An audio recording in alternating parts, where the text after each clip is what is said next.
Grandma burned everything my father owned 3 hours after his funeral, then told me I was too sensitive to understand family healing. I was 22 when my father died, but I felt like a 12-year-old again, the same helpless kid who used to hide in the closet when the fighting got bad. Only this time, the fight wasn't over bills or infidelity.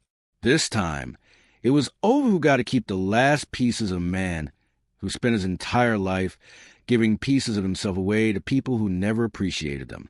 My father's name was Daniel, and he was the kind of man who fixed things. Broken cabinets, broken cars, broken hearts. If something was in pieces, he believed it could be put back together. He worked double shifts at the shipyard for 23 years, so I could go to college without loans. He never missed a single parent-teacher conference, even when the night shift left him running on 2 hours of sleep. He built our house with his own hands, every nail, every beam, every window frame, while my mother sat on the porch drinking iced tea and complaining about the noise. When I was 8, she left, just packed a suitcase one Tuesday morning while I was at school and disappeared for 18 months. No phone calls, no birthday cards, no explanation.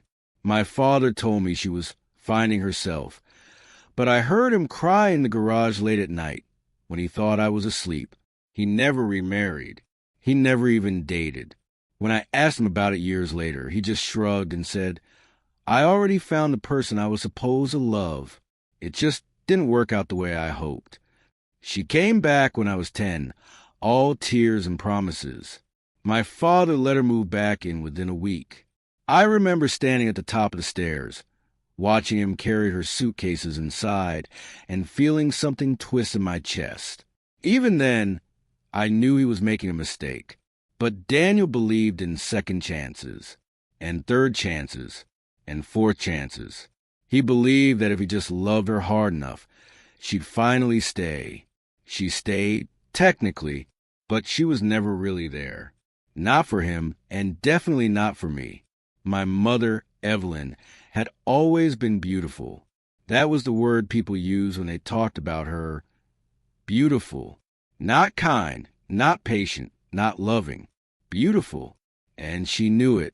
She wielded her beauty like a weapon, using it to get what she wanted, and then discarding people when they stopped being useful. I think, in some way, she resented me for looking like my father. I had his broad shoulders, his square jaw, his calloused hands. I liked working on cars and fishing, and wearing clothes that didn't require dry cleaning. She wanted a daughter she could dress up and show off, someone who reflected her carefully curated image back at her. Instead, she got me, a girl who came home from school with dirt under her fingernails and grease stains on her jeans. She never missed an opportunity to remind me of her disappointment. When I was 12, I built a birdhouse in shop class, sandpapered every edge, measured every angle until it was perfect. I brought it home to show my father, and his face lit up the way it always did when I made something with my hands. But my mother walked into the kitchen, saw it sitting on the counter, and wrinkled her nose. "That's what you spend your time on?" she said, picking it up with 2 fingers like it might stain her skin. "Couldn't you have taken a sewing class like a normal girl?" My father tried to intervene. He always tried. But every time he defended me, it turned into a fight that lasted for days. By the time I was 14, I'd learned to just stay quiet.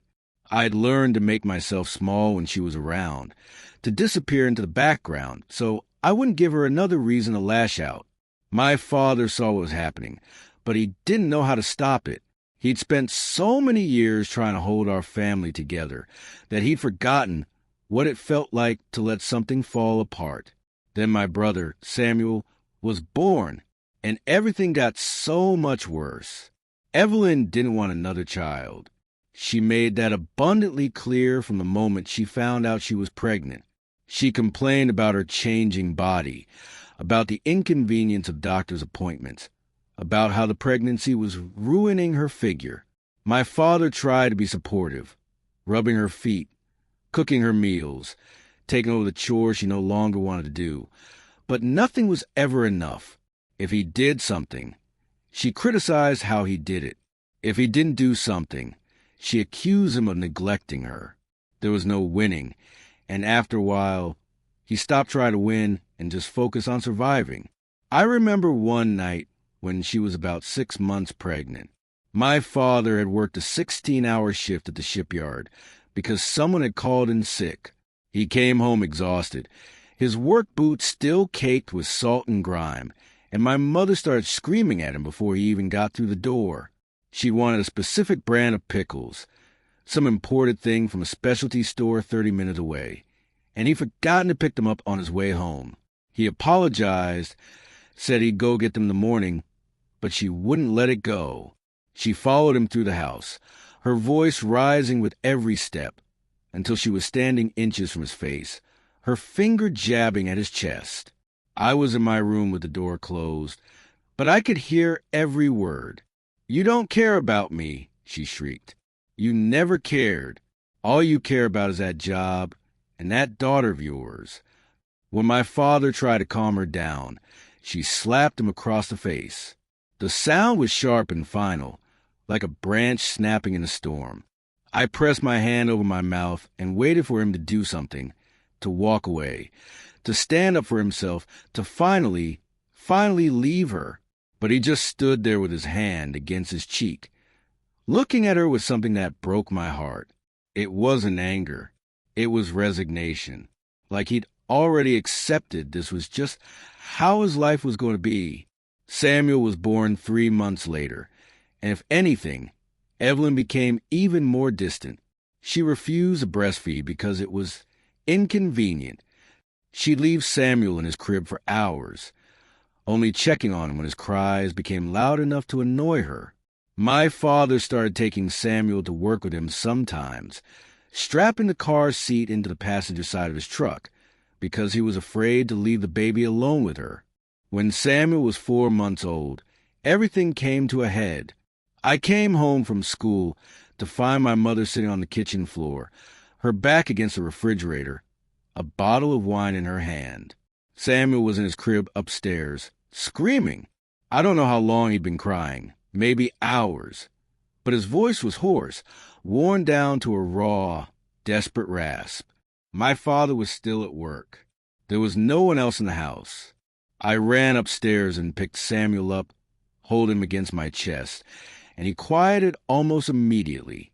He was so small, so fragile, his tiny fingers clutching at my shirt like I was the only solid thing in the world that had tipped sideways.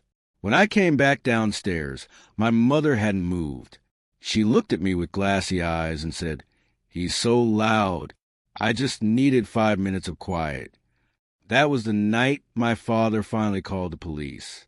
Not because of the screaming, not because of the whine, but because he came home and found me sitting on the bathroom floor with Samuel in my arms, rocking back and forth, because my mother had locked herself in there with him earlier, and I'd had to kick the door open when she wouldn't respond. She had a kitchen knife. I don't know what she planned to do with it. I don't want to know. The police came. They took her to a hospital. She was diagnosed with something. Postpartum psychosis. I think layered on top of whatever had always been wrong with her. She spent 4 months in the psychiatric facility, and for the first time in my life, our house was quiet. Not the tense, waiting for the explosion quiet, but a real, peaceful silence. My father smiled more. Samuel learned to crawl, without someone screaming in the background. I started sleeping through the night, but then she came back. She always came back. The doctors said she was stable. They said the medication was working, that she'd been through intensive therapy, that she was ready to rejoin her family. My father believed them. He wanted to believe them so badly. Needed to believe that the woman he'd loved in high school was still in there somewhere, that all the cruelty and chaos had been symptoms of something treatable, something that could be fixed if they just found the right combination of pills and therapy sessions. So she moved back in, and for a while, things were different. She went to her appointments. She took her medication. She was almost pleasant to be around, in a careful, performative way that made my skin crawl. but I didn't trust it. I'd been burned too many times. I watched it the way you'd watch a dog you knew had bitten someone. Waiting for the signs, waiting for the shift, waiting for the moment when the mask would slip. It didn't slip so much as shatter. When I was 17, my father was diagnosed with pancreatic cancer. Stage 4. They found it during a routine physical. His doctor had noticed some irregularities in his blood work and ordered more tests, and by the time they got the results back, it had already spread. The oncologist was kind but honest. Chemotherapy might buy him some time, but this wasn't something he was going to beat. The best we could hope for was months, not years. I remember sitting in the exam room with my father, watching his face as the doctor explained the treatment plan. He didn't cry. He didn't rage. He just nodded, the same way he nodded when a supervisor told him the shipyard was cutting overtime or when my mother told him she was leaving for first time. He'd spent his whole life absorbing blows and moving forward. I don't think he knew how to do anything else. Evelyn, of course, made it about herself. The day after his diagnosis, she sat me down in the kitchen and told me, with tears in her eyes, how hard this was going to be for her. How she didn't know if she could handle watching him suffer. How she needed me to step up and help more around the house because the stress was going to be too much for her. Not a word about what my father was going through. Not a word about how I was feeling. Just the same selfishness wrapped in a new package, dressed up as concern. I did step up. I took over his appointments, his medications, his meals. I learned how to change his 4 lines, how to track his pain levels, how to tell when the nausea was bad enough that he needed extra meds. I did it because he was my father, and he had spent my entire life taking care of me, and I wasn't going to let him face this alone. Samuel was only 9, too young to understand the full weight of what was happening, so I tried to shield him from the worst of it. I kept his schedule normal, made sure he got to school on time, helped with his homework. I wanted him to remember our father as a strong, steady man he'd always been, not the skeletal figure who started losing his hair in clumps after the 3rd round of chemo. And my mother? My mother was never there. She started staying out late. Then she started not coming home at all. She said she was visiting friends, running errands, taking time for herself because the stress was too much. But I knew, because I could smell the cheap cologne on her clothes when she finally stumbled through the door at 3 a.m. I knew because she started wearing makeup again, dressing up for her errands in clothes I'd never seen before. I knew because she stopped pretending to care about my father's appointments, stopped even asking how he was doing. I caught her 6 weeks before he died. I'd come home early from class. I was commuting to the local university so I could help care for my father, and the house was quiet in a way that set my teeth on edge. My father was in the hospital for an emergency transfusion. His counts had dropped too low again, and Samuel was at a friend's house. I should have been alone, but there was a car in the driveway I didn't recognize, a black sedan with tinted windows, and the front door was unlocked. I found him in my parents' bedroom. My mother and some man I'd never seen before, lying in the bed my father had built with his own hands. The bed he was probably never going to sleep in again. I stood in the doorway for what felt like forever, just staring, waiting for the image to make sense. My mother's face went through about 5 different expressions in 2 seconds. Surprise, fear, guilt, calculation, and then finally, anger, as if I was the one who'd done something wrong. "What are you doing home?" she said, pulling the sheet up to her chin like I was the one who should be embarrassed. The man, some middle-aged guy with a gold chain and too much cologne, didn't even have the decency to look ashamed. He just smirked at me, like he'd been caught in a joke and was waiting to see how I'd react. I didn't react.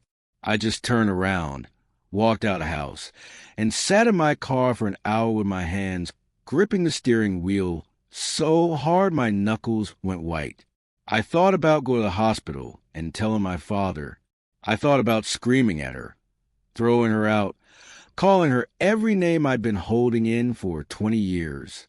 But I didn't, because my father was dying, because telling him would only cause him more pain, and he'd already been through enough, because he deserved to leave this world without having to carry the weight of her betrayal on top of everything else.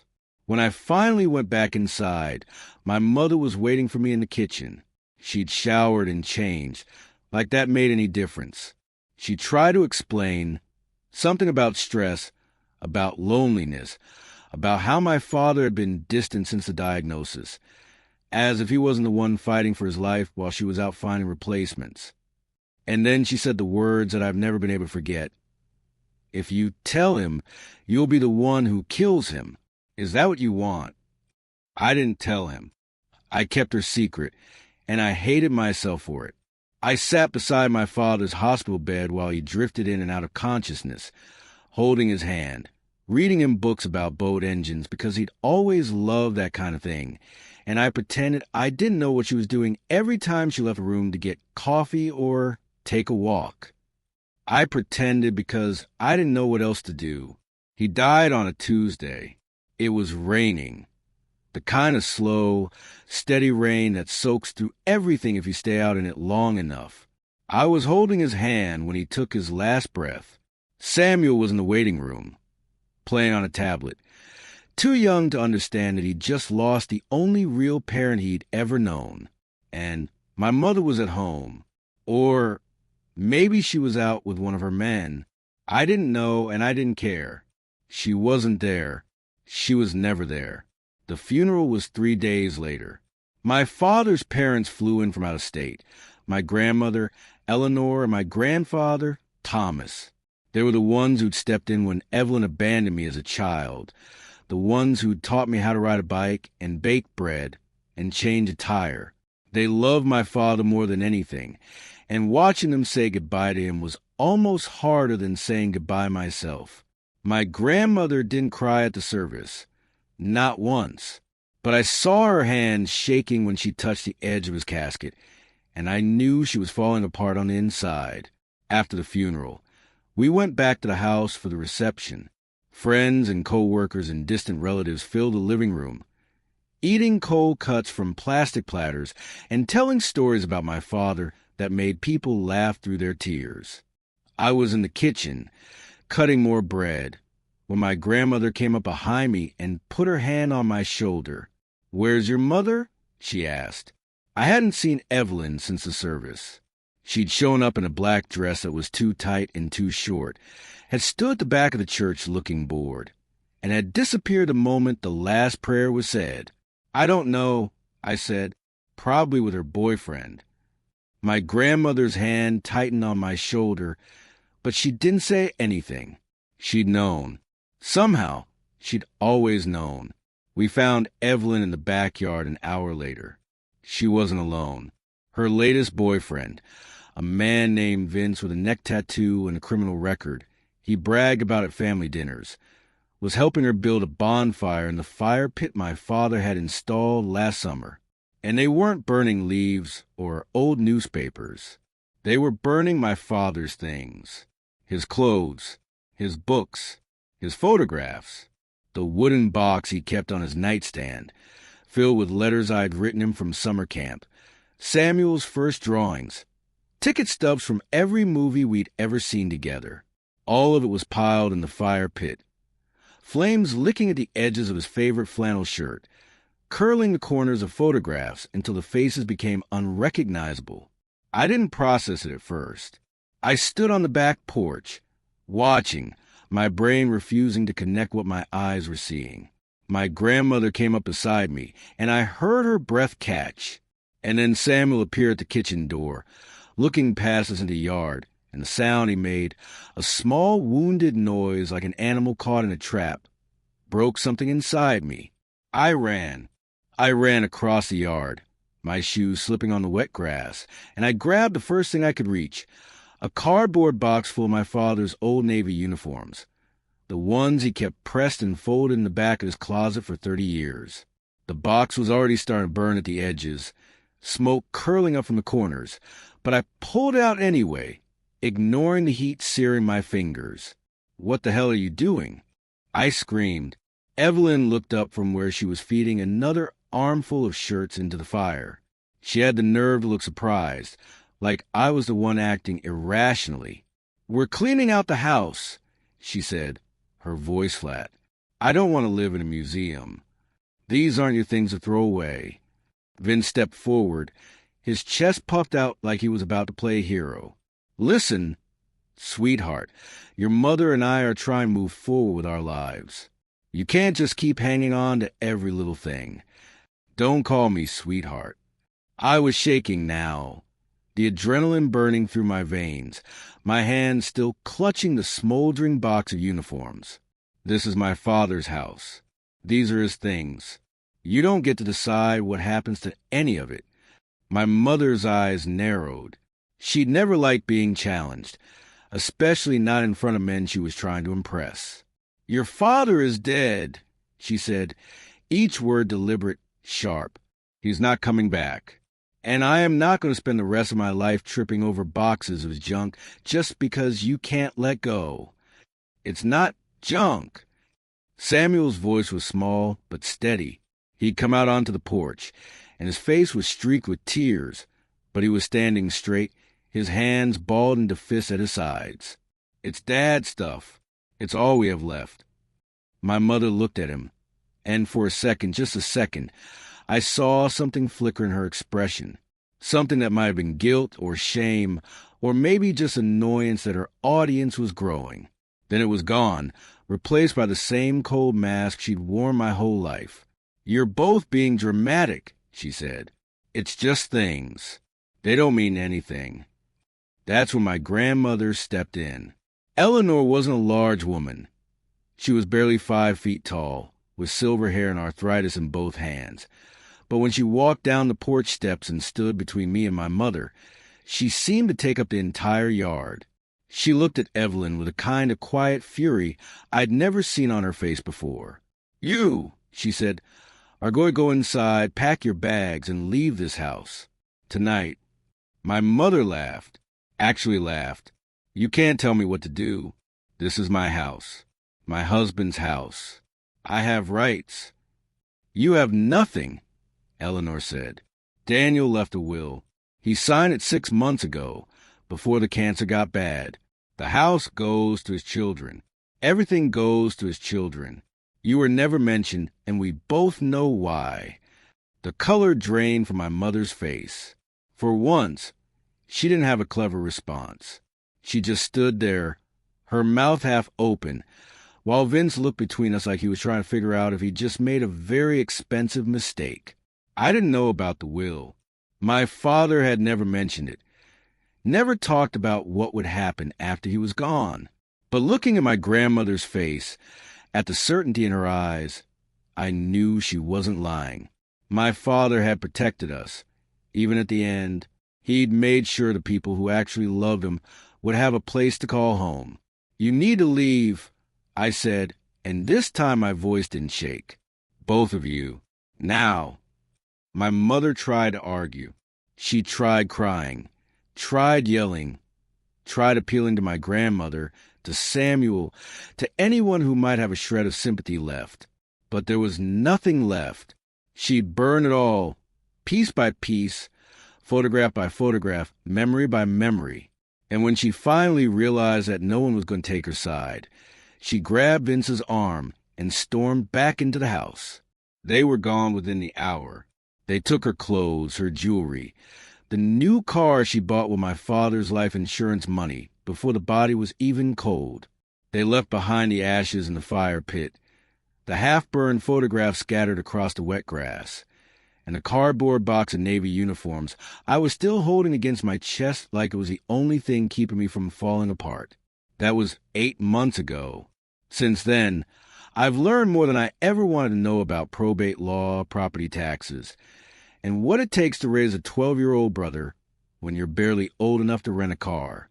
I've changed the locks on the doors, installed security cameras in the front and backyards, and filed a restraining order against Vince after he showed up at Samuel's school, claiming he had the right to pick him up for visitation. He didn't. The judge made that very clear. My mother hasn't given up, though.